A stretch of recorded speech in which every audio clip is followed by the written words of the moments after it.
warahmatullahi wabarakatuh. Anak-anakku semua kelas 4, bagaimana kabar kalian semua di rumah? Bu Guru berharap kalian semua dalam keadaan yang sehat walafiat. Baik anak-anak, bertemu kembali dengan Bu Sari pada muatan pelajaran IPA. Kali ini kita akan mengulang materi tentang energi alternatif. Anak-anakku semua, seperti yang sudah Bu Guru sampaikan, bahwa materi-materi yang akan Bu Guru berikan kepada kalian adalah materi-materi mengulang dari semester 1. Tetapi kalian tidak boleh meremehkan, karena kadang-kadang materi dari semester 1 sudah banyak yang lupa, ya enggak? Baik anak-anak, kalian masih ingatkan tentang energi alternatif? Akan Bu Guru review kembali apa itu energi alternatif dalam uraian berikut ini.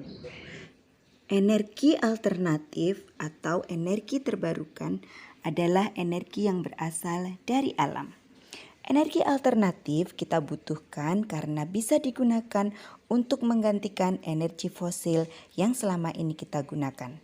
Energi alternatif di alam ini jumlahnya sangat banyak atau tidak terbatas dan bisa digunakan dalam waktu yang sangat lama.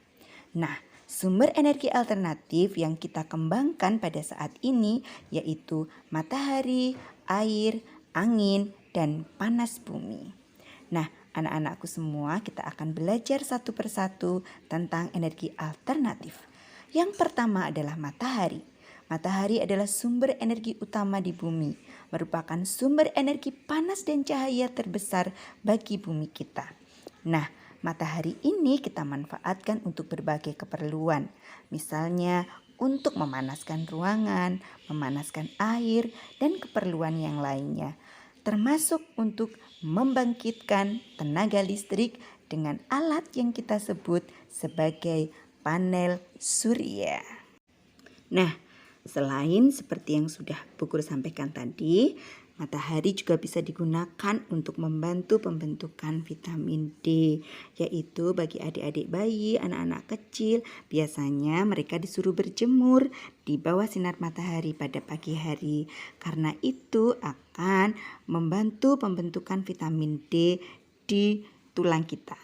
Selanjutnya adalah untuk mengeringkan benda yang basah, misalnya untuk menjemur baju, kemudian untuk mengeringkan keripik, ikan, dan sebagainya. Selain itu juga sinar matahari bisa digunakan untuk membantu petani garam menghasilkan garam. Dan sinar matahari digunakan oleh tumbuhan hijau untuk membantu proses fotosintesis atau proses memasak makanan yang mereka lakukan di daun. Energi alternatif berikutnya adalah angin. Angin adalah gerakan udara di permukaan bumi yang terjadi karena adanya tekanan udara.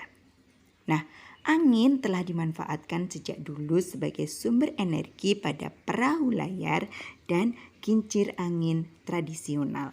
Selain itu, bisa untuk menghasilkan energi listrik juga loh. Selanjutnya, energi alternatif berikutnya adalah air. Air yang mengalir adalah sumber energi gerak.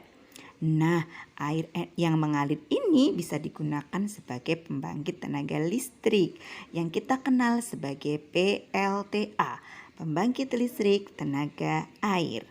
Nah, pada sebuah PLTA biasanya akan dibuat sebuah bendungan air di tempat yang tinggi.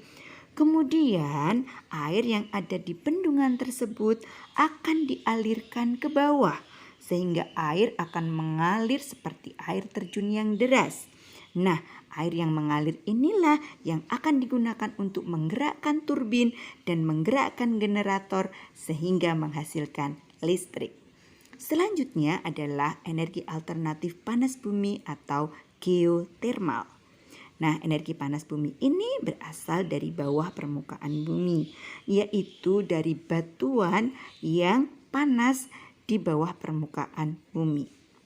Nah, batuan yang sangat panas ini bisa kita manfaatkan sebagai sumber pembangkit tenaga listrik. Nah, karena itu energi panas yang berasal dari geotermal atau berasal dari batu-batuan ini bisa kita manfaatkan juga ya karena sangat melimpah. Selanjutnya dari gelombang air laut. Nah, energi dari gelombang air laut ini juga bisa diubah menjadi energi listrik. Prinsipnya sama, kita memanfaatkan energi geraknya menjadi energi listrik. Nah, kita akan lanjutkan memanfaatkan energi alternatif sebagai bahan bakar bio. Bahan bakar bio adalah bahan bakar yang berasal dari hewan dan tumbuhan. Nah, bahan bakar bio yang berasal dari tumbuhan adalah bunga matahari, tanaman jarak, kelapa sawit, kacang tanah, kedelai. Ini semua adalah tanaman-tanaman yang bisa menghasilkan minyak. Dan tanaman-tanaman yang bisa menghasilkan minyak ini bisa kita manfaatkan sebagai sumber energi bahan bakar yang disebut biodiesel. Biodiesel ini bisa digunakan untuk menggantikan solar ya nak. Solar akan digunakan bagi kendaraan bermesin diesel. Selanjutnya ada singkong, ubi, jagung, dan sagu dapat diubah menjadi bioetanol. Nah, bioetanol ini bisa kita manfaatkan sebagai pengganti bensin atau premium. Nah, ini bisa dimanfaatkan oleh kendaraan yang mesinnya bukan mesin diesel, seperti mobil dan motor yang kalian miliki di rumah. Nah, bahan bakar bio juga bisa berasal dari kotoran hewan loh, yang kita sebut dengan biogas. Masih ingat ya nak ya? Biogas berasal dari kotoran hewan. Nah, yang sering dimanfaatkan untuk membuat biogas adalah kotoran sapi. Kita lihat di dalam skema tersebut, kotoran sapi dimasukkan ke dalam sebuah tempat di bawah tanah ya nak ya, yang akan menghasilkan gas. Nah, gas ini diperoleh dari proses fermentasi kotoran sapi. Gas inilah yang akan dialirkan melalui pipa-pipa yang bisa digunakan untuk memasak ataupun untuk penerangan. Nah, jadi nggak perlu beli gas lagi ya nak ya, tapi bisa menggunakan kotoran sapi atau biogas. Selanjutnya, limbah dari biogas ini juga bisa digunakan untuk pupuk bagi tanaman kita, sehingga sisanya tetap bisa dimanfaatkan dengan baik. Nah, energi alternatif yang kita pelajari terakhir adalah energi nuklir. Ketika kalian mendengar kata nuklir, apa yang ada dalam pikiran kalian? Bom, senjata, sesuatu yang menakutkan dan merusak serta berbahaya ya nak ya. Nah, energi nuklir bisa kita manfaatkan juga untuk kepentingan manusia. Energi nuklir ini berasal dari bahan radioaktif, misalnya uranium. Nah, anak-anakku, energi nuklir sebagai energi alternatif ternyata bisa digunakan untuk pembangkit listrik tenaga nuklir, juga bisa digunakan untuk bidang kesehatan dan industri. Nah, saat ini penggunaan energi nuklir di Indonesia dilaksanakan dan diawasi oleh Badan Tenaga Atom Nasional atau Badan Tenaga Nuklir Nasional. Nah, anak-anakku, untuk masalah yang satu ini yaitu energi alternatif nuklir memang sampai saat ini masih menimbulkan ketakutan dan kekhawatiran karena masih terbayang bagaimana dulu pusat energi nuklir Chernobyl meledak dan menimbulkan dampak yang sangat dahsyat bagi dunia. Oleh karena itu perlu kehati-hatian dalam memanfaatkan energi alternatif yang satu ini. Sumber energi alternatif mudah ditemukan karena ketersediaannya yang melimpah di alam ini. Sumber energi alternatif punya banyak keuntungan loh. Apa saja keuntungannya?